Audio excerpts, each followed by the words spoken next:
I've saved 11 companies from bankruptcy. I'm going to show you how I did it with one simple tool. The best part of all, you don't have to be good at math. In fact, I failed math 3 times. I never got into business school, yet here I stand. I've been an entrepreneur now for 15 years. I've been through 150 board meetings, and what I'm going to show you just requires knowing how to add and subtract, nothing more, nothing less. My name is Tim Francis. I'm in Austin, Texas, and I've had the supreme privilege of having a number of businesses, in fact, dozens of businesses, share their intimate financials with me. I've been the chairman of the board many times for businesses ranging typically $1 to $50 million in revenue.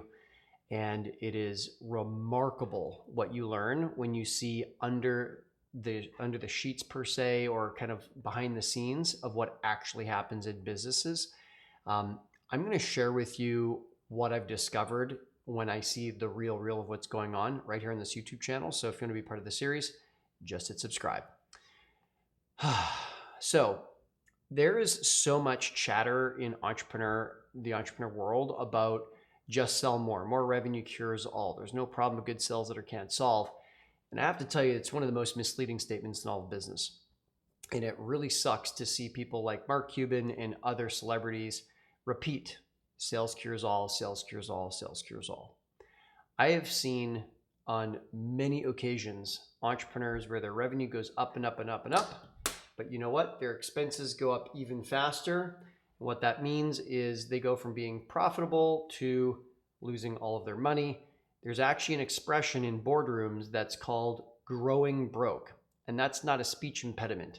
Growing broke is when your business grows but goes broke, and subsequently you might go broke too, right? So here's the interesting thing. Does sales matter? Absolutely yes. Sales, though, what it is, it's the great amplifier. It's that which amplifies all the good parts of your business, but it also amplifies all the bad parts of your business. Let's say you've got a business where you've got really great clients, they pay on time, there's really great margin where they're paying you way more than whatever your expenses are. You get to keep a ton of money each and every client that you get. Now let's say we 2x your revenue. You get twice as many clients. That's a great thing. You're going to have twice as many clients that are great, twice as much revenue, twice as much profit. That's a good day, right? That's a great business. You could, however, also have a business where your customers are a pain in the neck to deal with. They don't pay you on time.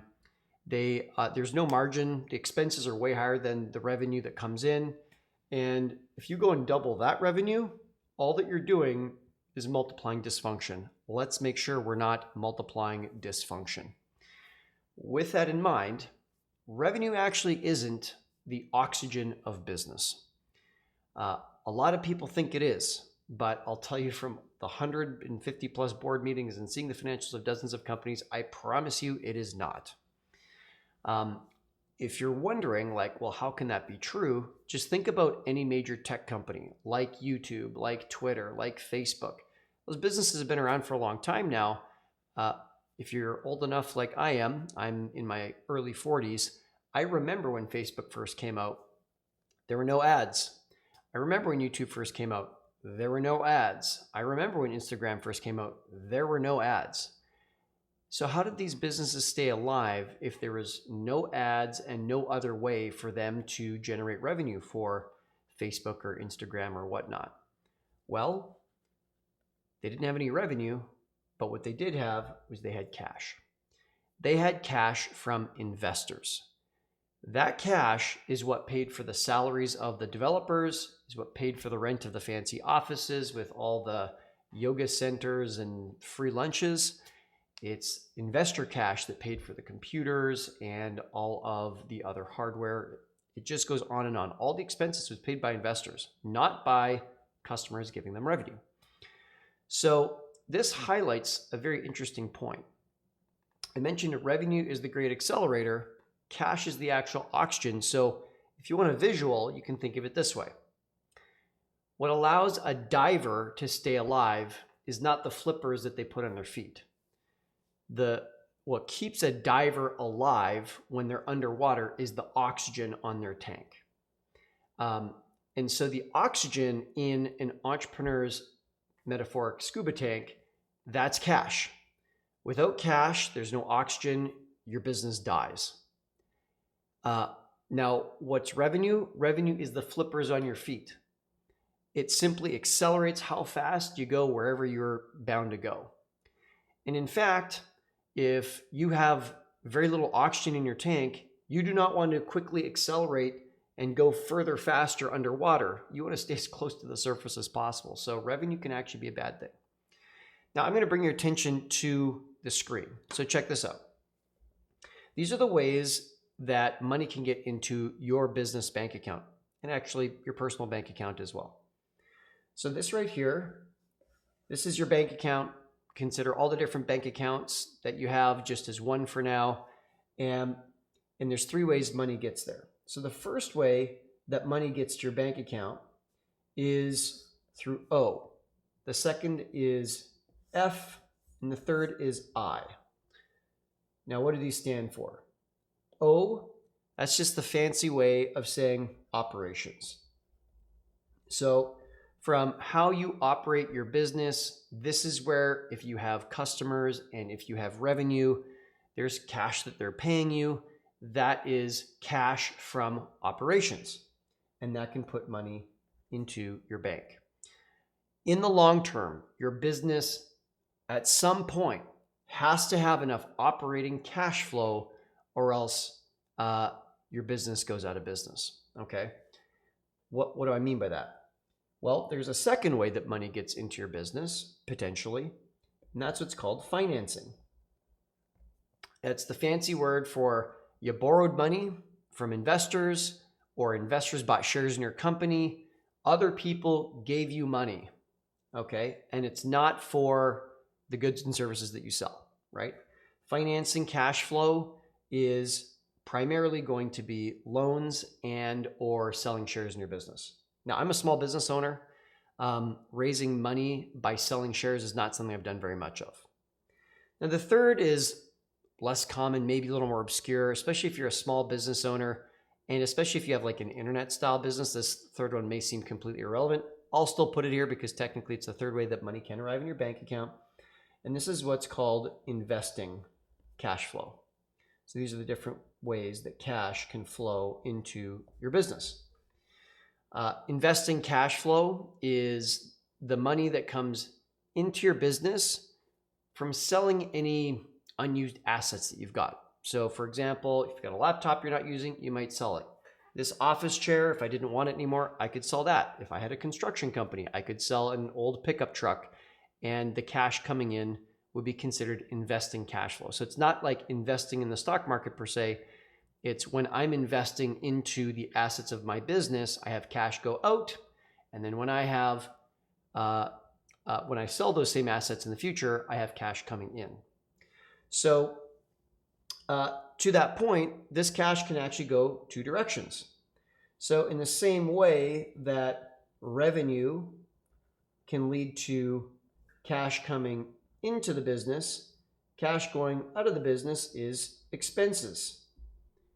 When you've got cash coming into the business from financing, you're either getting a loan or selling shares, or if it's the cash is going out of your bank account for financing reasons, you're paying off a loan or you are buying back shares. Lastly, if you have money coming into your bank account for investing reasons, it's because you sold some kind of computer or pickup truck or whatever.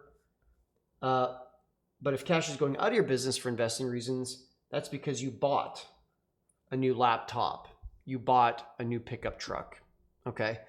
So these are the ways that cash can come into your bank account.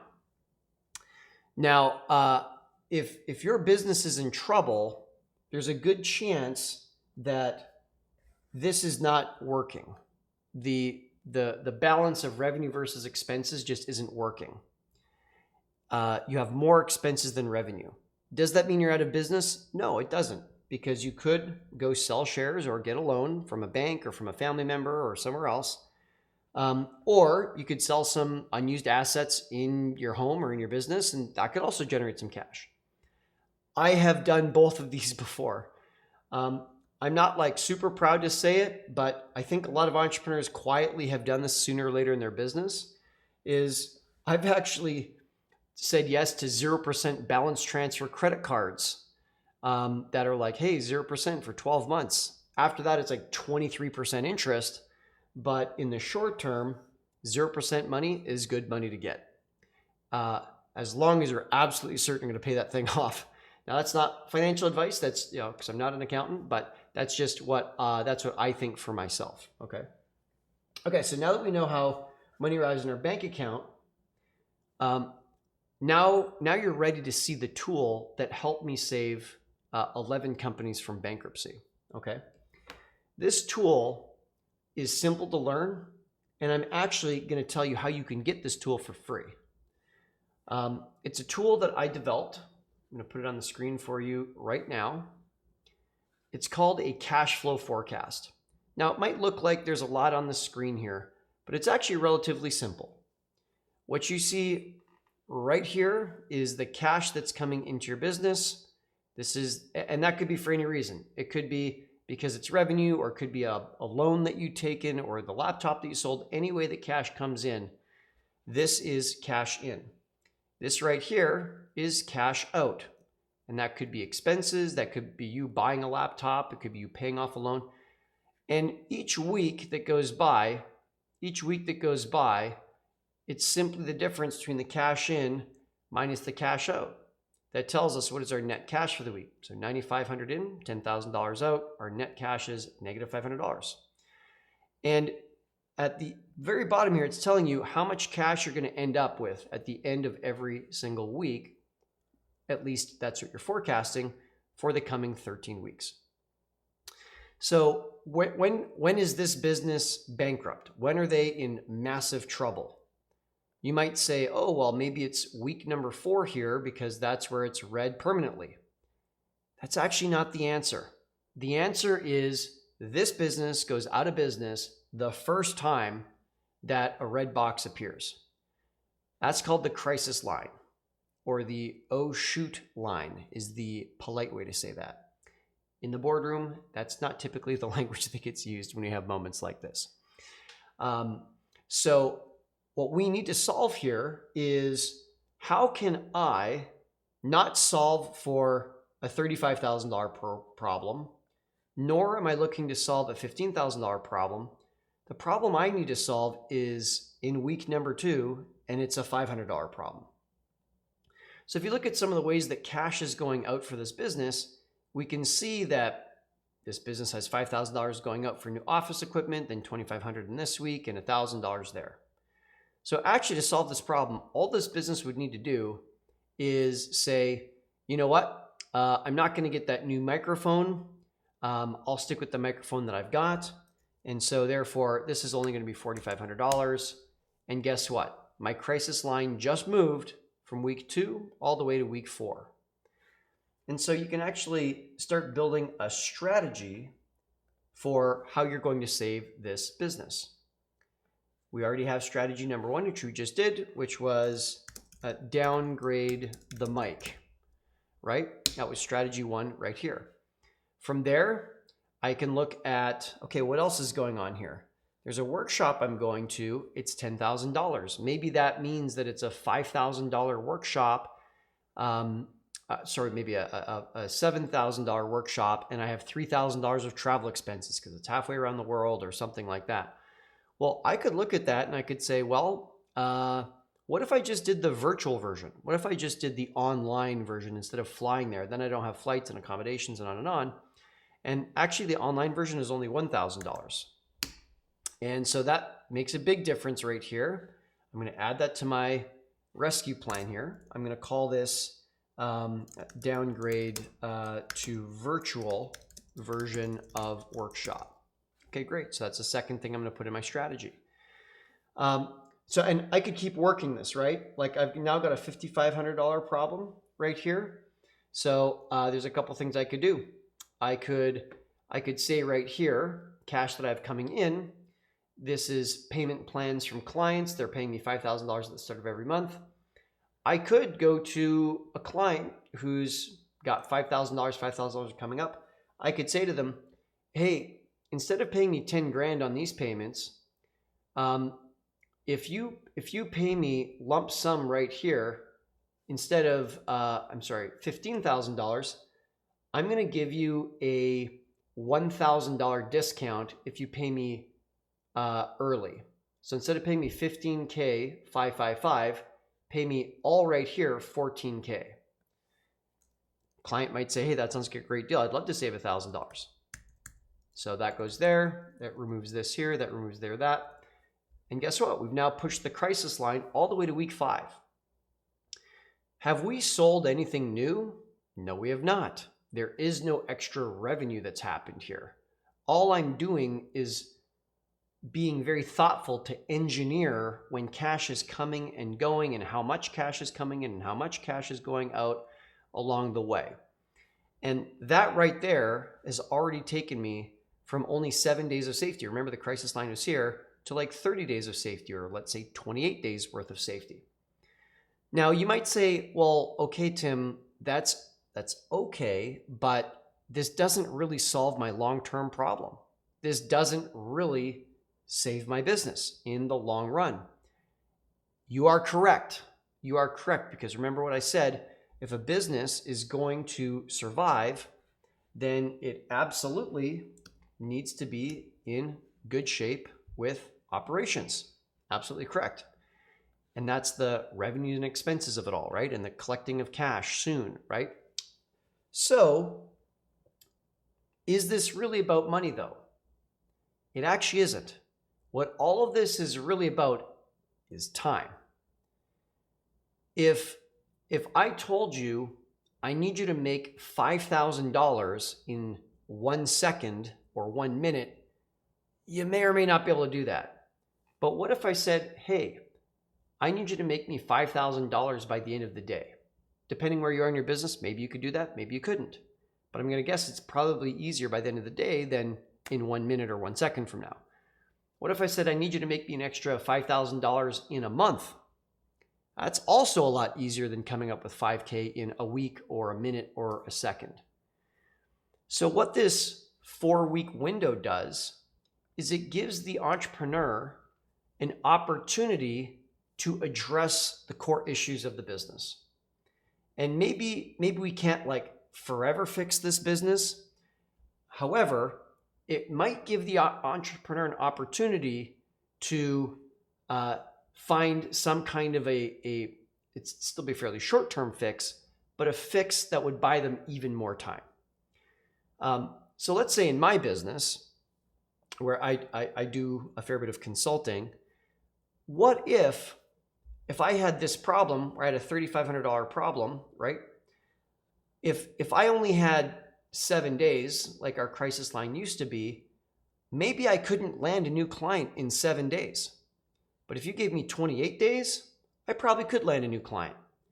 And I have a few different things that in my business I sell that are $10,000, and my consulting is $1,000 an hour. And there's different things we sell. It's completely possible that if I sent maybe 20 text messages this week and 20 text messages that week, and I kept going, if I contacted 80 people, there's probably someone in those 80 people that would give me at least the $3,500 I need, maybe even more. In fact, I think if you really gave me the time, I could probably come up with $10,000, maybe even $20,000 in those 28 days. Now, whether 10,000 is a lot or a little to you, the point is time.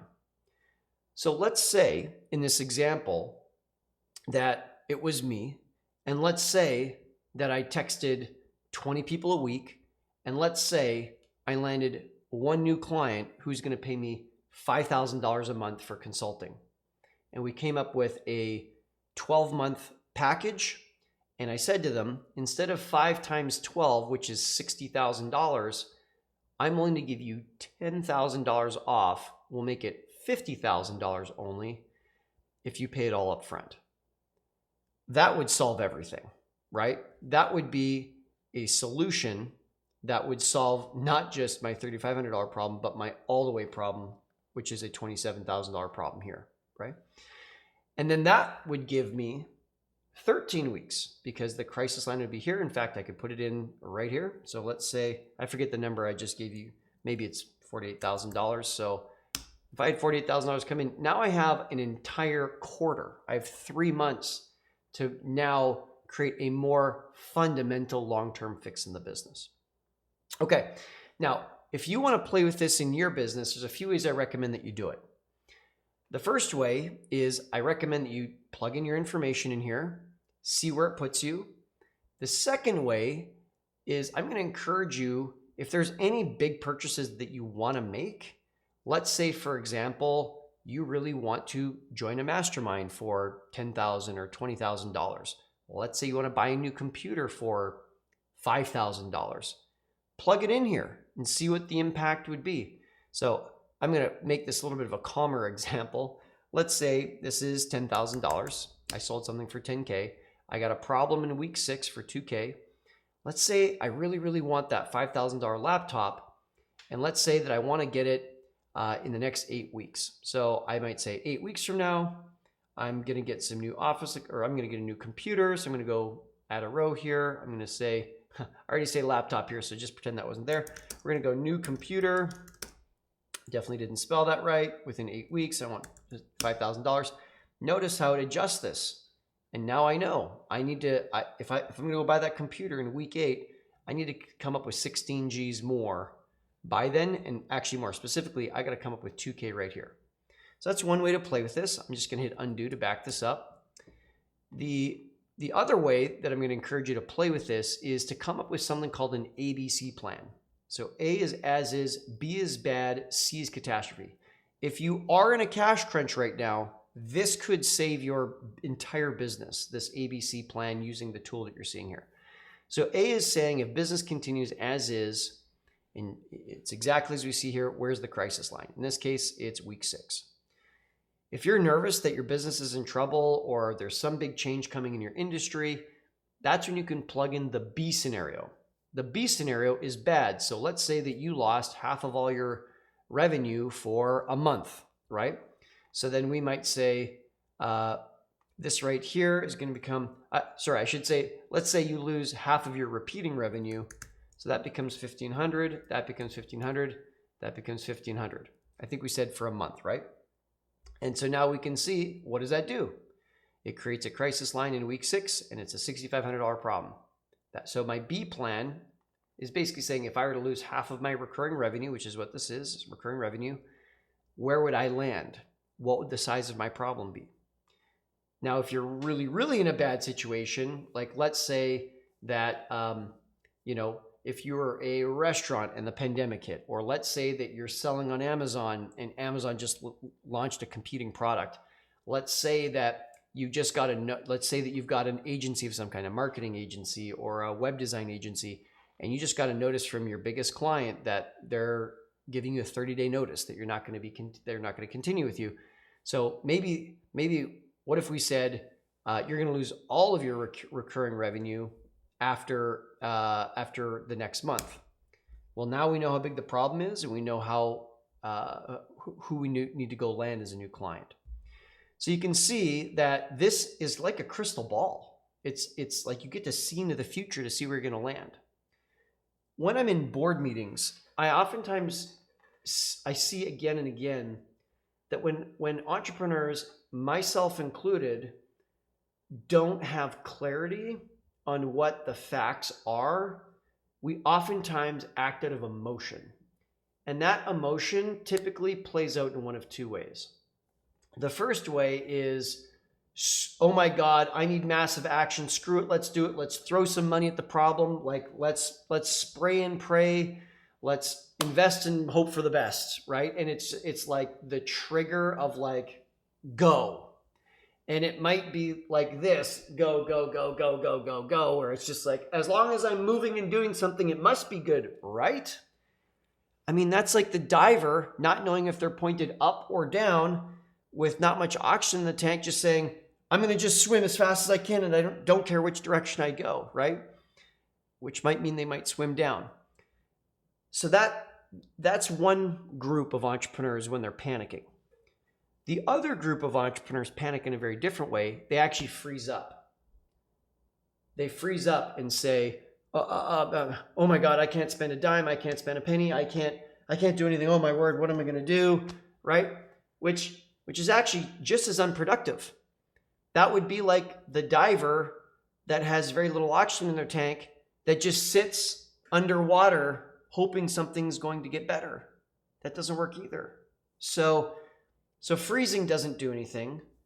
Freaking out and having an entrepreneurial spasm, or seizure, that doesn't help either. So what solves that? Clarity. Like, if this entrepreneur lost all of their recurring revenue from their biggest client, they might freak out or they might freeze, right? But how much more peace do you think comes about if they see, okay, I'm not dead yet. I have until week 6. I have 5 weeks to solve this problem. Look, it's not good news, but in the heat of the moment, what's worse than bad news is no news. In the heat of the moment, bad news is better than no news. And so, time and time again, when I've worked with entrepreneurs who are in a distressed situation, like those 11 companies I helped avoid bankruptcy, it wasn't a fun conversation, but thank goodness it created clarity. Once we have clarity, our brain can relax enough, maybe not all the way, but enough that we can move from our amygdala back into our frontal cortex and we can be creative again. And once we're creative again, now we can get to work on the right things in the right direction. Well, once we're clear where the surface of the water is, and we're clear how much oxygen is showing on our diver's dial, and now we know which way to move, maybe we're urgent, but we're not as anxious. And now we can actually maybe get some sleep at night. And now we can make the phone calls that we need to or set up the meetings we need to. And even if we don't know how to get a new client in the next 28 days, maybe we can get a loan. Maybe we can sell something on Facebook Marketplace or Craigslist or something. Okay. So I'm going to tell you how you can get your very own copy of this. I'll put the link in the description as well. Right here, this is buildyourprofitfactory.com/cash flow. Buildyourprofitfactory.com/cash flow. In fact, I'll make it bigger. I'll put it right here and let's make that much, much bigger. Buildyourprofitfactory.com/cash flow. That will land you on this page right here. When you click here, it says, yes, send me the template in the training. And it's going to give you a step-by-step process on how you can fill out your very own cash flow forecast. The good news is that this cash flow forecast, even in the worst of scenarios, it typically doesn't take anything more than an hour or 2 to complete. And that's like if you watch the training that I give you right here, click this button, throw in your name and email address, hit yes, send me the cash flow forecast template and training. And there will be a step-by-step video walkthrough. And even when I've worked with entrepreneurs in the most dire situation, it typically didn't take more than an hour or 2. And all 11 times, the entrepreneur said, oh my goodness, I got more clarity, I got more peace of mind out of that 60 minutes to 90 minutes of work than I'd gotten in like the previous 90 days. It is such a time saver and such a clarifier. Once you have a great cash flow forecast in place and you've sorted out how you're going to get to the other side, push that crisis week out, the battle is not yet won. The battle is then going to become, okay, how do I fundamentally fix this business? And the way that you're going to do that is through something called a margin analysis. And then there's something else that we'll talk about in terms of fixing your cash cycle. Check that out in the next video. Subscribe below, and I will see you in the next session. Have a great day.